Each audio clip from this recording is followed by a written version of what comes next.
પ્રસંગોમાં બનતી ખાટી મીઠી ટેસ્ટી ગુજરાતી દાળ. જો તમે રોજ રેગ્યુલર ગુજરાતી દાળ બનાવતા હોય તો અઠવાડિયામાં એકવાર આ રીતે લગ્ન પ્રસંગોમાં બને એવી ગુજરાતી દાળ તમે ઘરે જરૂરથી ટ્રાય કરજો. જો તમને ગુજરાતી દાળ ભાવતી હોય અને પ્રસંગો જેવી તમારી જો દાળ ન બનતી હોય તો આ રેસીપીથી તમે એકવાર ટ્રાય કરજો. ગરમા ગરમ આ દાળ તમે રોટલી શાક સાથે, ભાત સાથે કે એકલી પણ પી શકશો. હેલો ફ્રેન્ડ્સ, તમારું સ્વાગત છે મારા કિચનમાં. આજે આપણે બનાવીશું પ્રસંગો જેવી ખાટી મીઠી ગુજરાતી દાળ સાથે ભાત. આ રેસીપીથી આપણે 5 લોકો માટે દાળ રાઈસ, તો રોટલી શાક મેં નથી કાઉન્ટ કર્યા, માત્ર દાળ રાઈસ બનાવો તો એ જ રીતે મેં માપ લઈને બનાવ્યું છે. જો તમને મારી રેસીપીઓ ગમતી હોય અને હજુ સુધી ચેનલને સબસ્ક્રાઈબ ન કર્યું હોય તો સબસ્ક્રાઈબ કરજો અને બાજુમાં આપેલી ઘંટી દબાવજો એટલે નવી નવી રેસીપીના નોટિફિકેશન આવે. સૌથી પહેલાં માપ કેવી રીતે લેવું. 5 લોકો માટે છે એટલે 5 મુઠ્ઠી ભરી અને આપણે તુવેરની દાળ લેશું. તો લગભગ 150થી 200 ગ્રામ વચ્ચે દાળ થશે વજનમાં. અને જો તમે મુઠ્ઠી લઈને માપ લ્યો તો આ રીતે તમારે મોટી મુઠ્ઠી ભરીને લેવાનું. જો જાડી દાળ જોવે તો, અને પાતળી દાળ જોવે તો નાની મુઠ્ઠી થોડી ભરીને લેવાનું. આ રીતે મેં 5 મુઠ્ઠી ભરી દાળ લીધી અને સારી રીતે પ્રેશર કુકરમાં ઉમેરી ધોઈ લીધી. એમાં 2 ટીસ્પૂન મીઠું, અડધી ટીસ્પૂન હળદર અને 2 કપ જેટલું પાણી ઉમેરી દઈશું. વચ્ચે એક વાટકી મૂકી અને એમાં આપણે શિંગદાણા 1/4 કપથી 1/3 કપ જેટલા અને થોડા પાણીવાળા કરીશું. તમે ધોઈને પણ ઉમેરી શકો. સાથે 1 ટીસ્પૂન જેટલું ઘી ઉમેરીશું અને પ્રેશર કુકરનું ઢાંકણ ઢાંકી અને 4 વિસલ મીડિયમ ફ્લેમ પર કરી લઈશું. તો દાળ સરખી એવી બફાઈ જાય ત્યાં સુધી બાફવાની છે. સાથે સાથે ચોખા પણ લઈ લઈશું. તમે ગમે તે રાઈસની વેરાયટી લઈ શકો. અહીંયા 1.5 કપ જેટલા મેં બાસમતી ચોખા. મુઠ્ઠીથી તમે માપો 1.5 મુઠ્ઠી, કે જો છોકરાઓ બાળકો વધારે હોય તો તમારે 2 મુઠ્ઠી રાઈસ લેવાનું. સારી રીતે ધોઈ એને 10 મિનિટ જેવું પલાળીશું. ત્યાં સુધીમાં પ્રેશર કુકર આપણું થઈ ગયું અને આ રીતે દાળ એકદમ સોફ્ટ એવી થઈ જવી જરૂરી છે. તો આપણે શિંગદાણા કાઢી લઈશું. એ પાણી સહિત આપણે પછી વાપરીશું. હવે એકદમ સારી રીતે તમારે જો આ રીતે દાણેદાર થોડી દાળ જોવે તો આ રીતે ડોયાના મદદથી જ મેશ કરવાનું. પણ મોસ્ટલી અત્યારે એકદમ સ્મૂથ દાળ જ વધારે હોય છે, એટલા માટે તમારે પાણી, અહીંયા મેં પહેલાં 2 કપ પાણી ઉમેર્યું હતું બાફતા ટાઈમે અને અત્યારે 2.5 કપ જેટલું પાણી ઉમેર્યું છે. તો બ્લેન્ડર તમને જો ફેરવવાની જરૂર લાગે તો બ્લેન્ડર કે પછી ઝેણી જે કહેવાય એનાથી કે પછી બ્લેન્ડરથી હલકું તમે 30 સેકન્ડ જેવું ફેરવશો એટલે સ્મૂથ એવી દાળ થઈ જશે. તો દાળ બફાય, પ્રેશર નીકળ્યું ત્યાં સુધીમાં મેં એક મોટું ટમેટું, જો ટમેટાં નાના હોય તો 1.5 જેટલું ટમેટું લઈ તમારે ઝીણું ઝીણું આ રીતે ચોપ કરી લેવાનું. લીલા મરચાં તો આ રીતે વચ્ચેથી મેં સ્લીટ કર્યા છે. તમારે જો તીખી દાળ બનાવવી હોય તો ઝીણા ઝીણા ચોપ કરવાના કે પછી પેસ્ટ પણ તમે વાપરી શકો.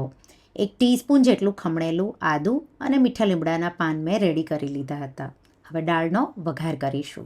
વઘાર માટે 1 ટેબલસ્પૂન જેટલું તેલ ગરમ કરી અને એમાં આપણે 2 ટીસ્પૂનથી થોડી ઉપર રાઈ ઉમેરીશું અને રાઈને એકદમ સારી રીતે ફૂટવા દેવાની.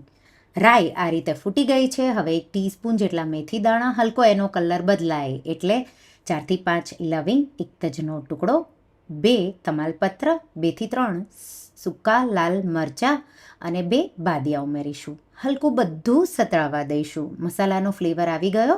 હવે 1/2 ટીસ્પૂન જેટલી હિંગ ઉમેરીશું. હિંગને થોડી સતળાવા દેવાની અને પછી આપણે એમાં લીલા મરચાં, મીઠો લીમડો, આદું અને ટમેટાં ઉમેરી દઈશું. અને હવે ટમેટું ઉમેરી તમારે એકદમ સારી રીતે ટમેટું સોફ્ટ થાય એ રીતે સાતળી લેવાનું છે. તો એકદમ સારી રીતે સતળાઈ ગયું. હવે ટમેટું જલ્દીથી સારી રીતે સતળાઈ જાય અને દાળમાં આપણે પાણીનો ભાગ ઉમેર્યો એના ભાગનું મેં 1.5 ટીસ્પૂન જેટલું મીઠું ઉમેરી દીધું. મિક્સ કરી દઈશું અને હવે ટમેટું સોફ્ટ થઈ જાય એટલે મસાલામાં 1/2 ટીસ્પૂન જેટલી હળદર, 2 ટીસ્પૂન ધાણા જીરું પાવડર અને 1 ટીસ્પૂન જેટલું કાશ્મીરી લાલ મરચું, કે તીખી દાળ બનાવી હોય તો રેગ્યુલર મરચું 1 ટીસ્પૂન વધારે પણ ઉમેરી શકો. મિક્સ કરી દઈશું અને એકદમ સારી રીતે મસાલા સતળાઈ જાય એટલે બાફેલી દાળ બ્લેન્ડ કરેલી ઉમેરી દઈશું. મિક્સ કરીશું. હવે અહીંયા પાણી થોડું 1/2 કપ જેટલું ઉમેરીશું અને એકદમ સારી રીતે મિક્સ કરી દઈશું. હવે લગ્ન પ્રસંગોની દાળ હોય એમાં ગળપણ થોડું ચડિયાતું હોય તો 3થી 4 ટેબલ સ્પૂન જેટલો ગોળ ઉમેરવાનો છે. તો આટલી દાળમાં પણ ગળપણ થોડું વધારે હોય છે. તમને જરૂર લાગે એ રીતે લીંબુ, મીઠું અને ગળપણ બેલેન્સ કરવાનું. મિક્સ કરી અને એકદમ સારી રીતે આપણે એને ઉકળવા દેવાનું છે.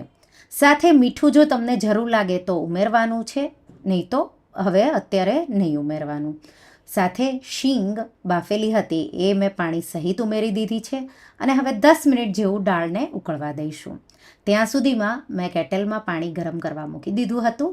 5 કપ જેટલું પાણી અને એમાં મીઠું થોડું ઉમેર્યું છે અને ભાત આ રીતે જે પલાળ્યા હતા ચોખા એ નિતારી ઉમેરી દઈશું. મિક્સ કરી અને એને આપણે 10 મિનિટ જેવું થવા દેવાનું છે. સાથે 1 ટીસ્પૂન જેટલું તેલ ઉમેરવાનું, જો છૂટા રાઈસ જોવે તો. નહીં તો મોસ્ટલી દાળ રાઈસ સાથે થોડા સોફ્ટ રાઈસ હોય તો જ ખાવાના સારા લાગે, એટલે એકદમ સારી રીતે તમારે એને કૂક કરી લેવાના છે.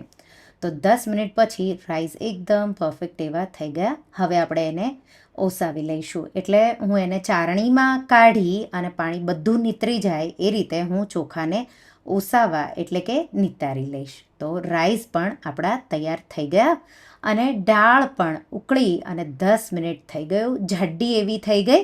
હવે એમાં અડધા મોટા લીંબુનો રસ કે પછી તમારે ખટાશ બેલેન્સ કરવાની હોય તો એ રીતે લગભગ પોણું લીંબુ મેં આમાં વાપર્યું છે.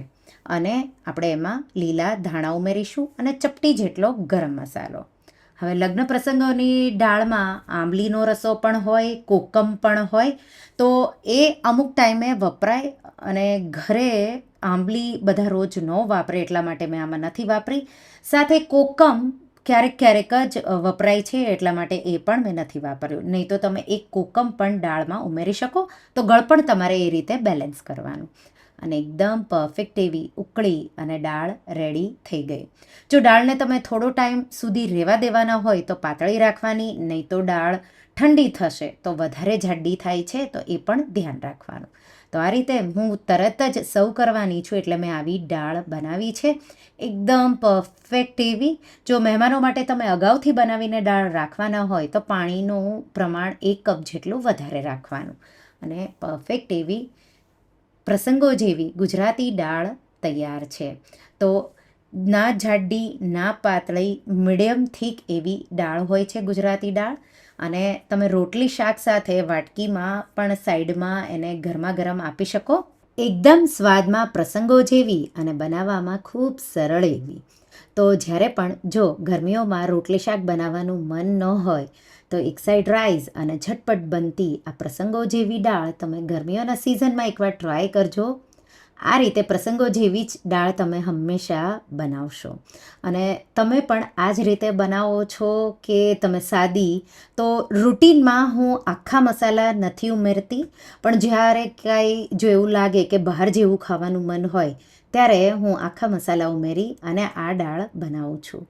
સાથે ઉપર તમારે થોડું ઘી રાઈસ ઉપર ગરમા ગરમ ઉમેરવાનું અને ગરમા ગરમ દાળ રાઈસ, પાપડ અને કચુંબર સાથે સર્વ કરવાનું. તો બસ કચુંબર, પાપડ અને દાળ રાઈસ આવા મળી જાય તો બીજું કાંઈ નહીં જોવે. તો એકવાર આ રેસીપી ટ્રાય કરજો અને મને કહેજો રેસીપી કેવી લાગી. તો તમને આ રેસીપી કેવી લાગી મને કમેન્ટમાં જરૂરથી જણાવજો. અને હા, જો રેસીપી ગમી હોય તો વિડીયોને લાઈક કરજો, શેર કરજો અને મારા ચેનલને સબસ્ક્રાઈબ કરજો. અને આવી જ નવી રેસીપીઓ માટે તમે બેલ આઇકોન બટનને પ્રેસ કરજો. Thank you for watching.